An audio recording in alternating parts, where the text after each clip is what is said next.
Saat aku sedang berendam, dasar bak mandi tiba-tiba jatuh. Jatuh dari langit dan menimpa patung batu Sekte Dewi Suci.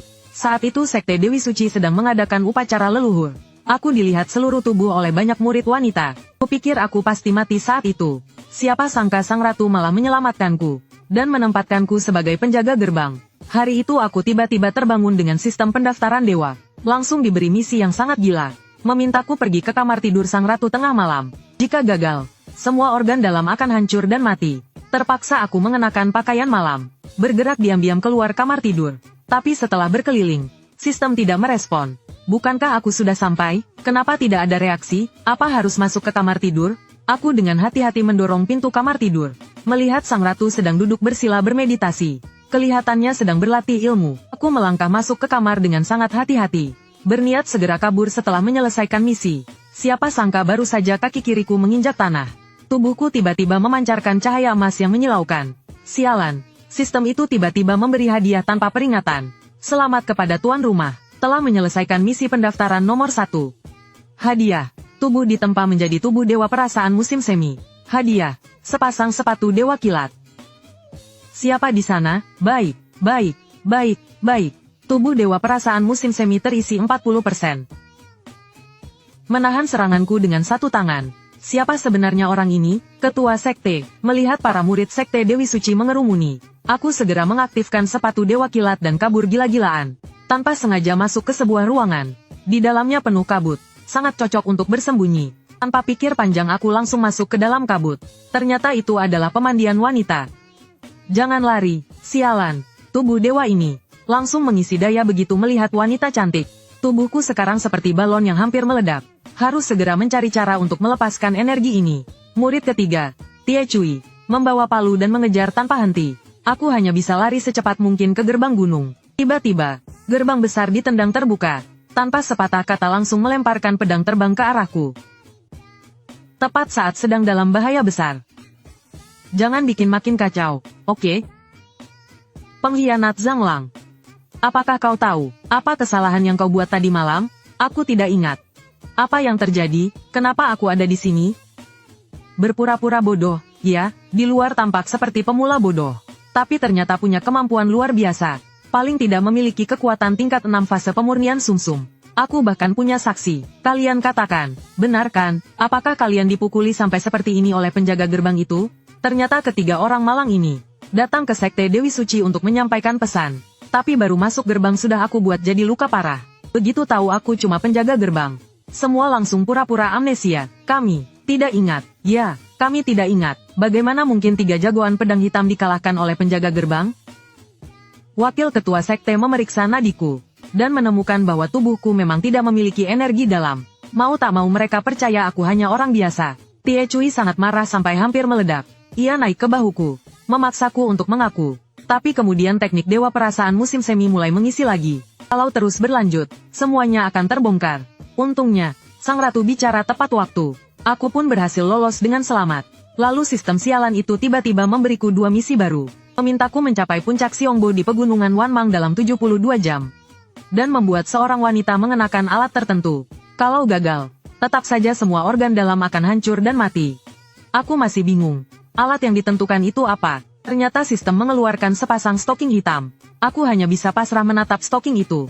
Berpikir bagaimana cara menyelesaikan 2 misi ini. Siapa sangka Tie Cui tiba-tiba mendobrak masuk. Dan bertanya dengan marah apa yang kupegang barusan. Karena panik, aku berbohong dan bilang itu perban. Posisi yang tidak pantas langsung memicu pengisian energi lagi.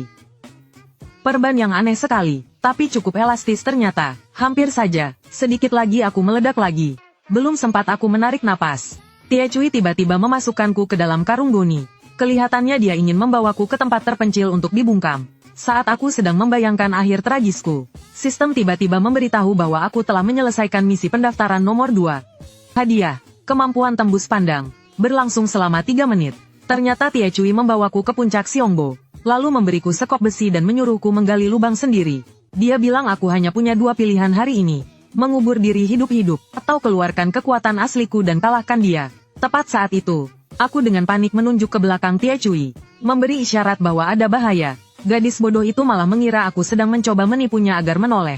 Ini sungguhan. Beberapa orang asing ternyata bisa menyelinap sampai sini. Yang sembunyi di belakang dan menembak dari jauh. Cepat keluar semuanya. Tie Cui terkena luka gores akibat panah gelap. Ujung anak panah itu juga dilapisi racun mematikan. Dalam kondisi seperti ini jelas tidak bisa melawan pendeta agung dari suku asing. Di saat genting, aku maju ke depan. Melindungi Tie Cui dari serangan pendeta agung. Menahan satu serangan hanya menghabiskan 5% energi. Sepertinya kekuatan pendeta agung ini tidak sehebat itu. Jadi aku buka tangan dan mulai pamer. Akan kuberi kau satu kesempatan.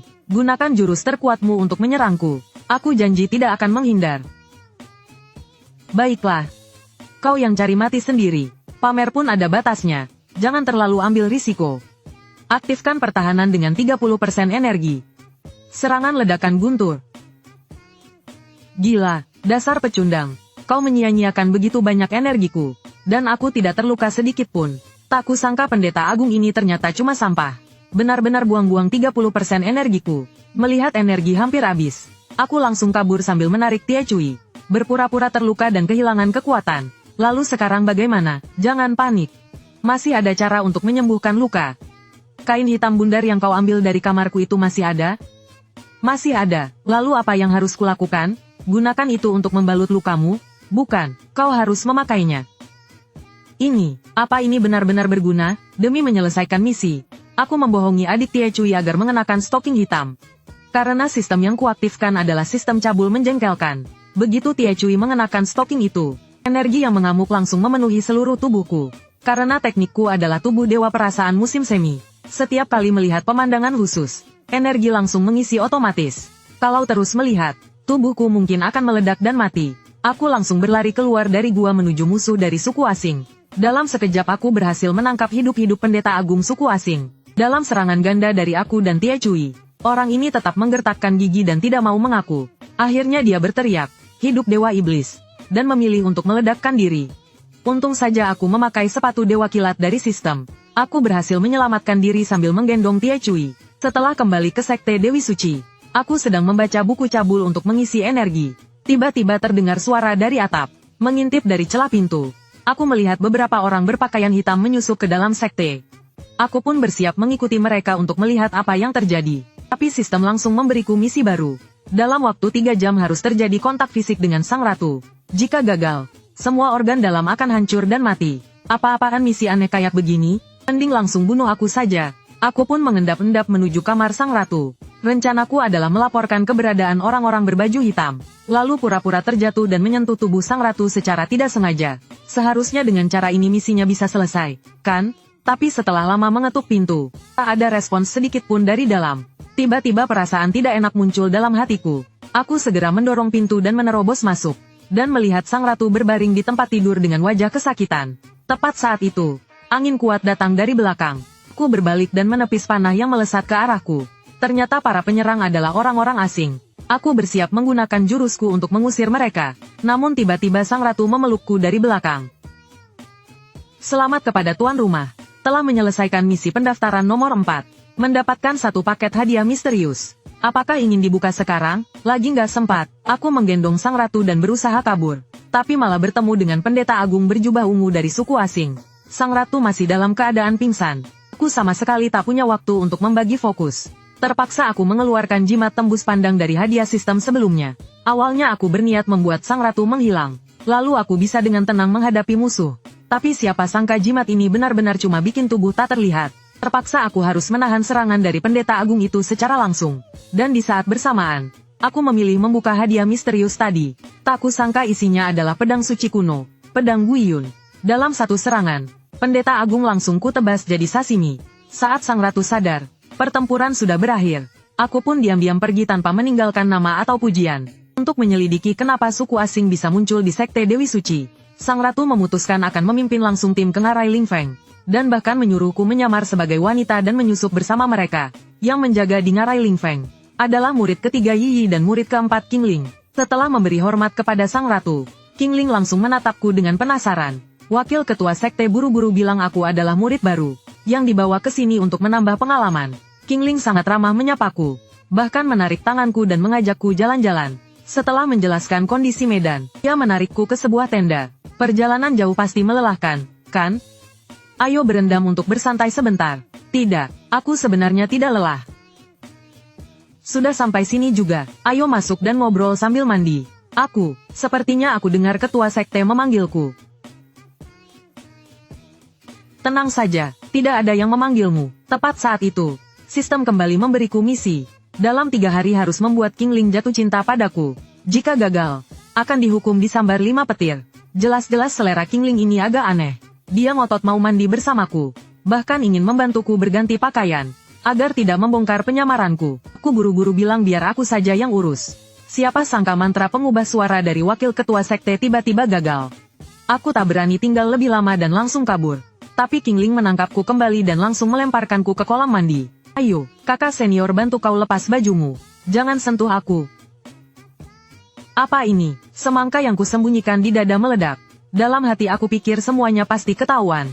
Tapi dia tiba-tiba memelukku erat. Dengan air mata berlinang berkata, kecil juga bukan salahmu. Sebagai jomblo 20 tahunan, mana mungkin aku tahan godaan seperti ini? Tapi King Ling langsung sadar ada yang tidak beres. Dia mencabut pedang dan hampir saja membunuhku. Untung saja wakil ketua sekte muncul dan menghentikannya. Dan memberitahunya bahwa aku adalah penjaga yang direkrut oleh ketua sekte. Tapi King Ling tetap tidak terima. Dia ngotot ingin memberiku hukuman kebiri. Aku kabur sekuat tenaga tapi tetap tidak bisa melepaskan diri darinya. Dalam kepanikan, aku terpaksa membeli kapsul pesona dengan poin sistem. Dalam sekejap, hati King Ling langsung terpikat.